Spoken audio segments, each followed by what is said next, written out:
Conversas de Café. A proposta deste canal de podcast consiste em provocar reflexões a partir de conversas entre amigos.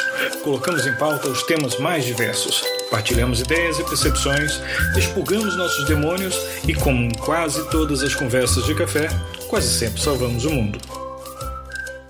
Então, Pascoal, quer dizer então que agora nós temos aqui uma obra um bocado complicada para a gente agora fazer uma reflexão. Temos a participação de professor Jassuípe e a gente vai fazer uma reflexão aqui em torno de uma obra que trabalha um pouco a temática das concepções de mundo, né, Pascoal? Os tipos de concepção de mundo. O autor tem um nome um tanto difícil de ser pronunciado, né, Pascoal? É um pouco difícil, portanto, ele nasceu na Confederação Alemã, portanto, portanto, de língua alemã, Wilhelm Dilthey, portanto, nasceu em 1833 em Wiesbaden e faleceu em 1911. E então ele, entre outras funções, entre outras coisas, foi também psicólogo, sociólogo e pedagogo. E este livro que nós vamos, digamos, fazer alguma reflexão sobre ele foi compilado, portanto, estamos a ver a versão em português e é importante sempre alertarmos os ouvintes e os ouvintes para a questão das versões, porque às vezes até é bom ver várias na nossa língua, ou se possível, se soubermos alemão, tanto melhor, e ver o original. Esta versão portuguesa que nós estamos a ver foi feita, portanto, a partir de uma original alemã, que é uma coletânea, portanto, digamos, os escritos deste autor foram reunidos em vários volumes e, digamos, foi feito um volume 8 em alemão, portanto, coletânea de escritos, e este livro, portanto, que nós vamos ler é feito com base nesse volume 8, que trata sobre a filosofia do mundo, tratados sobre filosofia da filosofia. Portanto, não é o volume todo, não é o volume 8 todo, é, digamos, um resumo ou partes que foram feitas para a versão portuguesa. Essas características de compilações são sempre muito complicadas, né, Pascoal? Porque nós corremos o risco sempre de estarmos a ver tantos fragmentos que, consoante quem monta a compilação, aquilo pode ter uma tendência a passar uma ideia que pode não ser necessariamente a ideia principal do autor, né? Nós já vemos isso em vários exemplos, é sempre um risco muito, muito forte. Mas, independente disso, a obra traz uma reflexão que é bastante profunda, né? Não é uma obra que se pode dizer que tem um pensamento de superfície, não. É um pensamento que é realmente bastante complexo. Ele toca em questões, inclusive da metafísica, ele faz abordagens bem aprofundadas sobre as diferentes concepções de mundo, né? Logo no começo da obra, eu vou abrir aspas para poder fazer a referência a uma frase que tem, que é, abro aspas, a vida proporciona deste modo a si, a partir de cada indivíduo, o seu próprio mundo, fecho aspas. Só essa frase já é um ponto de partida muito interessante. Ou seja, a maneira com que nós vivemos já proporciona por si própria uma concepção de mundo para aquele indivíduo que a vive. Ou seja, a vida ela é uma fragmentação de muitas possibilidades e que cada indivíduo, na sua realidade, acaba por fazer uma leitura independente de sua concepção do mundo. Não é mesmo, Pascoal? Sim, e ele também refere a uma dada altura que as concepções do mundo, as mundividências, desenvolvem-se em condições diversas, em que, por exemplo, diz ele, no tempo dele, o clima, as raças, e portanto isso são conceitos que da altura dele, não nos podemos esquecer disso, o clima, as raças e as nações determinadas pela história e pela formação estatal, estou a citar, as delimitações de épocas e períodos temporalmente condicionadas em que as nações entre si cooperam, congregam-se para gerar as condições que atuam na origem da multiplicidade das concepções do mundo. Fim de citação.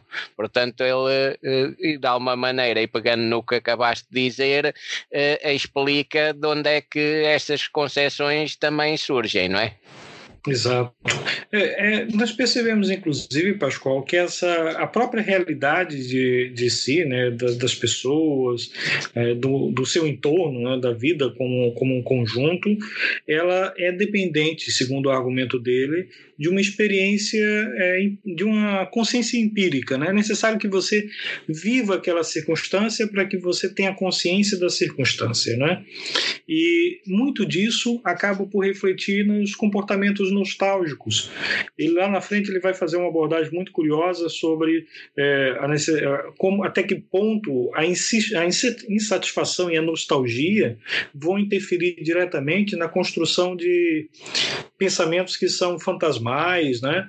E que vão se dissipar no momento em que aquela ilusão deixar de existir. Ou seja, há pessoas que realmente vivem uma realidade por muito tempo. Talvez estivesse um pouco nisso que ele fosse um pouco nisso que ele estivesse a pautar essa ideia, principalmente nesse momento histórico.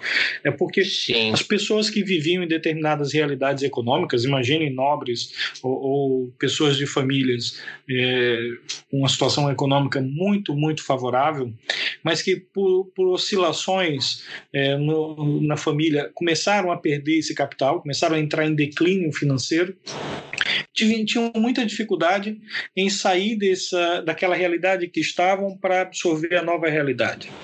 Então, elas passavam a viver uma realidade que era uma imagem fantasmagórica do seu passado, era uma ilusão daquele passado, que era perene na cabeça dela, por isso que é o vestir-se daquela forma, é o viver a pose, a pompa, mesmo que seja só uma casca, né, Pascoal? Mesmo que na realidade aquilo não fosse mais o fato em que ela estivesse a viver, aquilo já fosse um passado.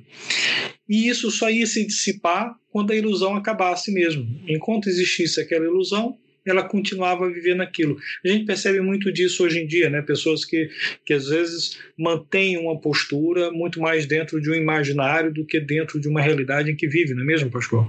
E eu acho que o professor Jassuípe poderia abordar um pouco disso. Teve um podcast que nós fizemos uma abordagem sobre a questão dos consumos, não é, Pascoal? E Jassuípe fez umas referências sobre as pessoas que gastam, fazem endividamentos para manter uma aparência, né, Jassuípe? A gente falou sobre isso e hoje eu queria um pouquinho agregar o mundo que eu vivo, né, que é o mundo dentro de uma universidade, de uma instituição de ensino superior pública, que dentro desse contexto é um mundo dentro de outro mundo, não é verdade? Então, isso lá dentro criam-se vários mundos e lá dentro tem também isso que você falou, o parecer que é, né? E o que eu tenho percebido muito nesse contexto é justamente as pessoas às vezes aparentarem uma sapiência enorme e essa sapiência às vezes é mais uma capa, uma proteção para não mostrar suas fraquezas e aí vive nesse mundo de ilusão, né? Emite, ou seja, externa uma soberba, alguma coisa de conhecimento, mas quando você se aproxima dele realmente você percebe que não tem esse conteúdo todo, né? Então isso mais ou menos vai dentro dessa ideia de ostentação, mas uma ostentação intelectual. A gente estava discutindo sobre ostentação financeira, material. Eu estou falando de uma ostentação intelectual, que é essa de mostrar, aparentar que você é uma pessoa que sabe muito, que tem uma capacidade grande, que até afasta as pessoas. Isso aí é um mundo irreal, né? Não é isso, Ron? Exato. É engraçado porque a filosofia ela bate muito nessas teclas, né, Jassuípe? Porque é sempre aquele raciocínio de que a cada esquina que dobramos, verificamos que sabemos menos. Então, quanto mais você lê, quanto mais você entra em contato com novos conhecimentos, e aqui vale deixar muito claro uma reflexão para o ouvinte sobre essas muitas mundividências, né? Nós nunca podemos confundir informação com conhecimento. O conhecimento é uma transmutação da informação. Nós temos contato com um universo incrível de informações, né? Há muita coisa disponível para podermos ler, aprendermos, podemos atribuir significados, mas a maneira como nós pegamos aquilo e convertemos num conhecimento é muito particular, né? E isso não depende de canudo, né, Jassuípe? Isso depende muito da habilidade da pessoa, da educação que a pessoa recebe, do desejo, do esforço que a pessoa tem. Há indivíduos que não têm absolutamente nenhuma formação acadêmica e que possuem uma profunda sabedoria, e que nós temos que valorizar essas sabedorias, né?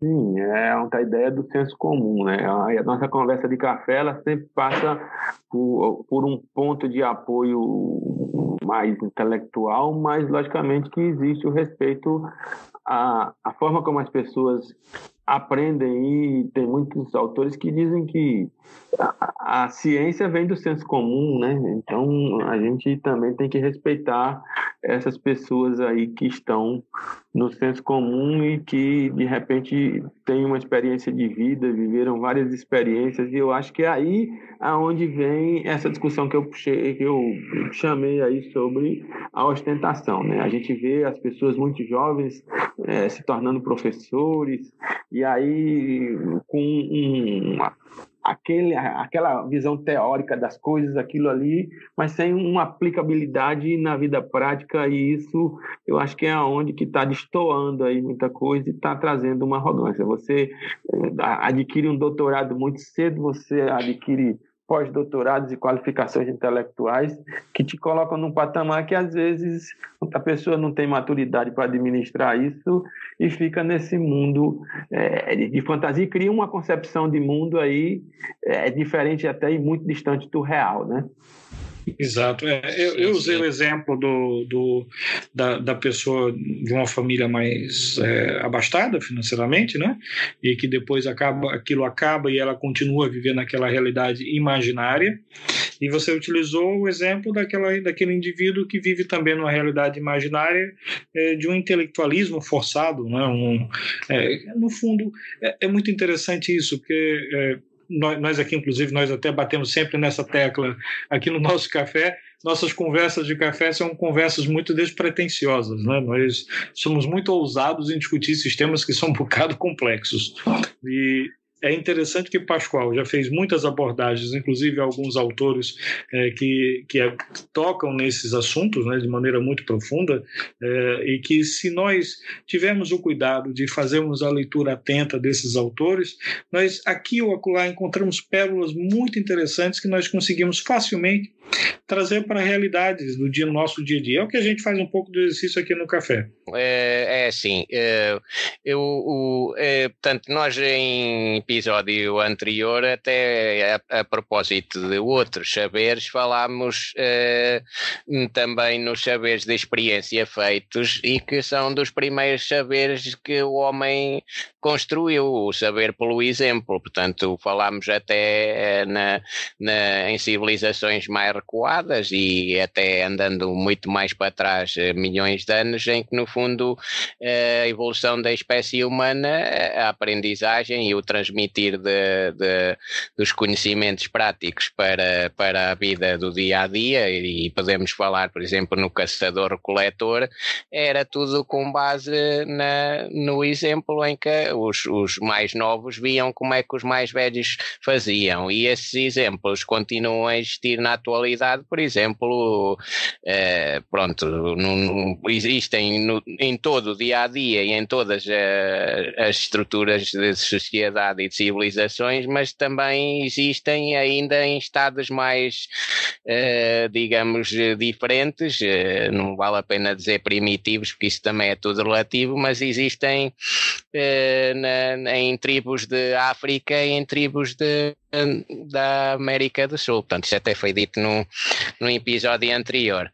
Mas voltando aqui ao nosso Wilhelm Dilthey, por exemplo, a propósito de concepções do mundo em relação à poesia, ele diz assim a uma dada altura, passo a citar: mas entre as artes, a poesia tem uma relação especial com a concepção do mundo. Com efeito, o meio em que atua a linguagem possibilita a sua expressão lírica e a representação épica ou dramática de tudo o que se pode ver, ouvir e viver. Fim de citação.